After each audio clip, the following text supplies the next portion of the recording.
Ben-Hadad, the king of Syria, gathered all his army together. 32 kings were with him, and horses and chariots, and he went up and closed in on Samaria and fought against it.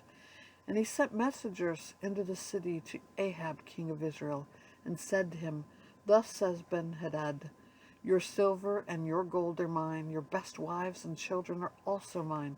And the king of Israel answered, As you say, my lord, O king, I am yours and all that I have.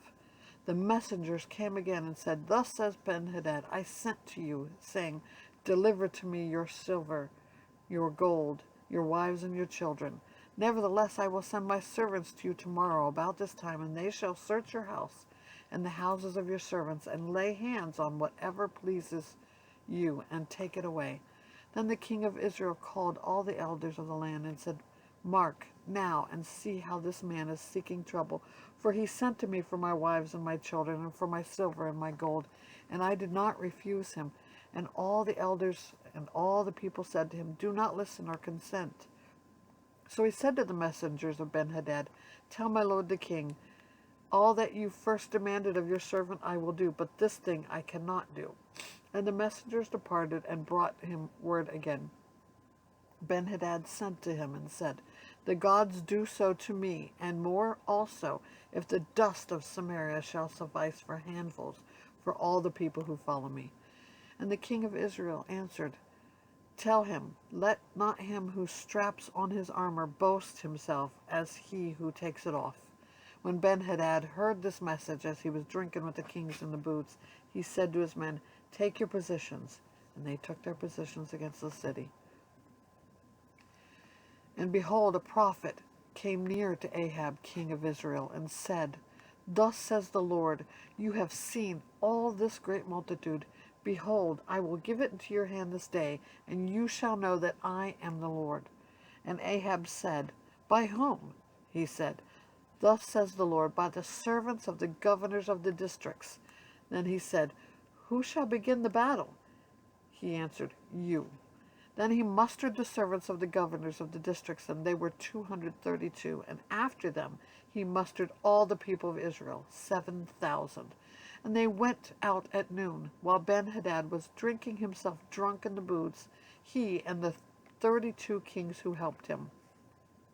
The servants of the governors of the district went out first, and Ben-Hadad sent out scouts, and they reported to him, Men are coming out from Samaria. He said, If they have come out for peace, take them alive, or if they have come out for war, take them alive. So they went out to the city, the servants of the governors of the districts, and the army that followed them. And each struck down his man, and the Syrians fled, and Israel pursued them. But Ben-Hadad, king of Syria, escaped on a horse with horsemen. And the king of Israel went out and struck the horses and chariots, and struck the Syrians with a great blow. Then the prophet came near to the king of Israel and said to him, Come, strengthen yourself, and consider well what you have to do. For in the spring the king of Syria will come up against you. And the servants of the king of Syria said to him, Their gods are gods of the hills, and so they were stronger than we. Let us fight against them in the plain, and surely we shall be stronger than they. And do this, remove the kings each from his post, and put commanders in their places. And muster an army like the army that you have lost, horse for horse, and chariot for chariot. Then we will fight against them in the plain, and surely we will be stronger than they. And they listened to their voice and did so. In the spring, Ben-Hadad mustered the Syrians and went up to Aphek to fight against Israel. And the people of Israel were mustered, and were provisioned, and went against them. The people of Israel encamped before them like 2 little flocks of goats. But the Syrians filled the country. And a man of God came near and said to the king of Israel, Thus says the Lord, Because the Syrians have said, The Lord is a God of the hills, but he is not of the God of the valleys, therefore I will give all this great multitude into your hand, and you shall know that I am the Lord. And they encamped opposite one another 7 days, and on the 7th day the battle was joined, and the people of Israel struck down the Syrians, 100,000 foot soldiers in one day. And the rest fled into the city of Aphek, and the wall fell upon 27,000 men who were left. Ben-Hadad also fled and entered an inner chamber in the city. And his servants said to him, Behold, now we have heard that the kings of the house of Israel are merciful kings. Let us put sackcloth on our waists and robes on our heads, and go out to the king of Israel. Perhaps he will spare your life. So they tied sackcloth around their waists and put ropes on their heads, and went to the king of Israel and said, Your servant Ben-Hadad said, Please let me live. And he said, Does he still live? He is my brother.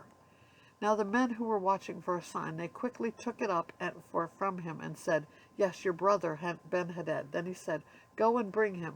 Then Ben-Hadad came out to him, and he caused him to come up to the chariot.